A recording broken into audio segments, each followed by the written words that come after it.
Welcome to TalkTickers. Glad to be here. Today, we're doing a deep dive into the Smurfit Westrock Q1 2025 earnings call. Right.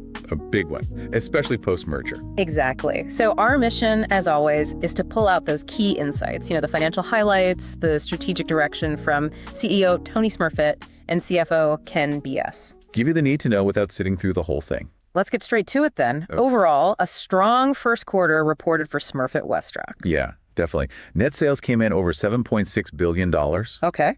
And their adjusted EBITDA, $1.252 billion, pretty much right in line with what they guided. But the margin, that seemed noteworthy. Oh, absolutely. The adjusted EBITDA margin jumped up significantly to 16.4%. That really caught my eye. Suggests better efficiency, maybe? I think so. I mean, turning more of that revenue into actual profit. And was that driven by one particular area? Well, North America showed some really clear structural improvement, good margin growth there. And EMEA and APAC, I mean, considering the challenging environment they mentioned, they showed resilience, held pretty steady. And Latin America? LATAM performed very well indeed. They really pointed to their value approach there. Value over volume, that kind of thing. Exactly. Seems like that strategy is paying off down there. And it also sounds like the Synergy program is humming along. Yes, the Synergies. Always a big focus after a merger like this. How are they looking? Still targeting that $400 million by the end of 2025. Okay, so on track. Yep.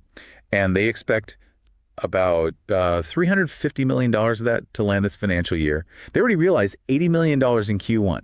$80 million already booked? That's a solid start. It is. And what's really interesting, they also flagged another potential $400 million in benefits. Another $400 million on top of the initial synergy target. That's right. Coming from, well, what they call a sharper operating and commercial focus. So operational improvements, essentially. Pretty much. Things like the value over volume strategy we mentioned, optimizing capacity, rolling out best practices everywhere. Any specific examples? Yeah, they mentioned like almost 140 quick win projects just in North America. Quick wins?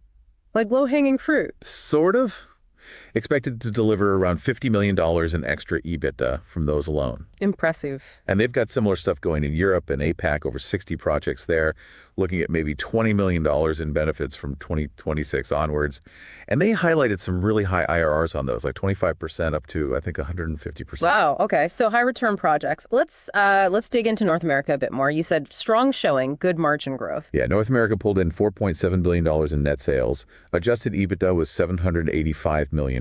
And the margin there? 16.8%, really healthy. What drove that improvement?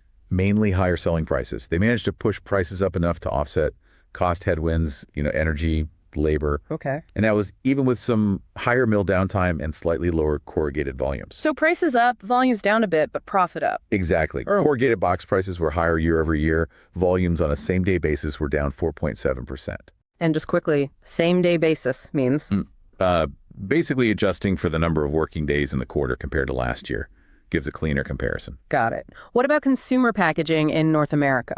Shipments there were actually up slightly, about 1%. Food and beverage was strong, but that was offset a bit by like home, beauty, and healthcare being weaker. Makes sense. And they're making organizational changes too. Yeah, streamlining central functions, pushing more P&L responsibility down to the mills and the box plants. Yeah. Trying to be more agile, I guess. Okay. Now shifting over to EMEA and APAC, how did they fare in that tougher environment? Pretty resilient, actually. Net sales were $2.6 billion. Adjusted EBITDA, $389 million. That's a 15.1% margin. So stable sales. Broadly stable, yeah. Adjusted EBITDA was only moderately lower than the prior year, which is pretty good considering the headwinds. What kind of headwinds? Again, energy costs, but also recovered fiber, waste paper costs and labor. But like in North America, higher box prices helped offset that. And volumes in EMEA APAC. Corrugated box volumes were basically flat in absolute terms. Right. If you look at that same day basis, they were up about 1.5%. Okay, so slight growth there. And they're still investing, putting money into new converting machines, corrugators, safety systems. Their bag and box business shows commitment to those regions. Right. And then Latin America, the real bright spot, you said. Definitely. $500 million in net sales, but the adjusted EBITDA was $115 million. Which gives that margin over 22%. Yeah. Yeah, significantly higher EBITDA and margin compared to last year. But volumes were down there too. They were down 6.3% same day. Argentina's economy was a big factor, a real drag. Yeah. And that value over volume strategy in Brazil Also played a part, they exited some, let's say, uneconomical legacy contracts. So a deliberate choice impacting volume. Right. But their pricing initiatives were really successful, more than offsetting the lower volume and any negative currency effects. And they're looking to expand more in Brazil. Okay, that covers the regions. Now, a big piece of news was the capacity rationalization, mill closures. Yeah, significant news. Just before the call, they announced closing over 500,000 tons of paper capacity in the U.S. Wow. Add that to recent closures in Mexico and the Netherlands, and you're looking at nearly 600,000 tons taken out recently. What's the goal there? Just cost savings? It's about strengthening the overall business, improving long-term returns. They estimate a $50 to $60 million full-year adjusted EBITDA benefit just from those 2 U.S. mill closures. And capital expenditure savings too, presumably. Yep. Around $100 million in avoided maintenance CapEx over the next 5 years, they reckon. Does that change how much of their own paper they use, their integration? Slightly, yeah. It actually improves it a bit. Containerboard integration goes from about 86% to 89%. Okay. And paperboard integration from 67% up to 71%. So they become a little more self-sufficient. Are more closures possible? They basically said they're always looking at it. Yeah. Continuously assessing the whole network, all regions, all grades. Makes sense. Okay, looking forward, what guidance did they give? For Q2, they're guiding adjusted EBITDA to be around $1.2 billion. A bit lower than Q1. Yeah, but they specifically called out an expected $100 million incremental cost from downtime in Q2 compared to Q1. Okay, so planned maintenance or something similar? Could be, yeah, Wow. Spread across the system. For the full year, the estimate is stood between $5 and $5.2 billion in adjusted EBITDA. And the outlook on volumes, particularly North America. They're not banking on a big recovery in North American box volumes this year. Might even be slightly down because of that value strategy. But they still expect earnings to improve there. Yes, that's the plan. Focus on profitability. How about Europe? They see it as reasonably stable. The first price hike seems to be sticking. A second one, well, they sounded a bit less certain about its success. And late sum. Still strong. Yeah. Outlook remains positive there. Any color on capital allocation plans, investments? They've okayed initial investment for about 25 new converting machines. Okay. Those are for implementation in 2026, aimed at lowering operating costs. Broader CapEx plans for 26 and beyond are still under review. Depends on the economy, growth opportunities. So staying disciplined and flexible. That was the message, yeah. Agility is key. What about tariffs? Always a background worry. They're watching it closely, especially USMCA trade with Canada and Mexico. Any potential cost estimate? They threw out a number, potentially around $100 million annualized cost if tariffs hit, as outlined by the U.S., and that's before any offsets. But the bigger worry is? Demand destruction. That's what they seem most concerned about, tariffs hitting overall economic activity and demand for packaging. Right. One last specific point waste paper, or OCC, in Europe. Yeah, that was interesting. A significant kind of unexpected spike in OCC prices over there. Why? Apparently driven by an auction in some new paper capacity coming online, maybe causing a bit of a scramble for material. Is that sustainable, those higher prices? They weren't sure, sounded uncertain. But for now, prices are definitely elevated compared to historical norms. Okay, that's a really thorough overview of the call. Thanks. Now let's switch gears to our This Is Not Financial Advice segment. Time to put on our speculative hats. All right. Let's brainstorm some outrageous but plausible ideas based on all that. You go first. Okay, how about this? The European OCC squeeze play. We just talked about that surprising spike in European OCC prices. Yeah.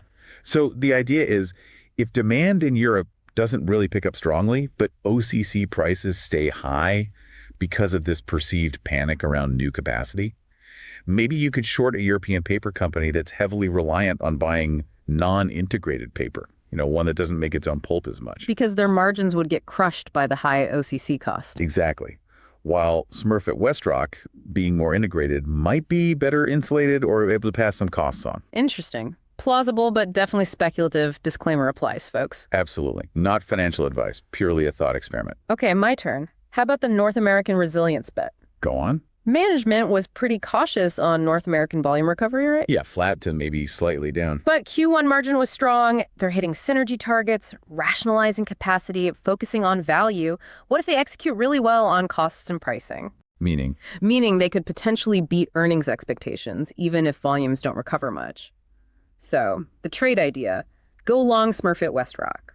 Okay. and maybe short a competitor who's been very vocal about banking on a big second-half volume surge in North America.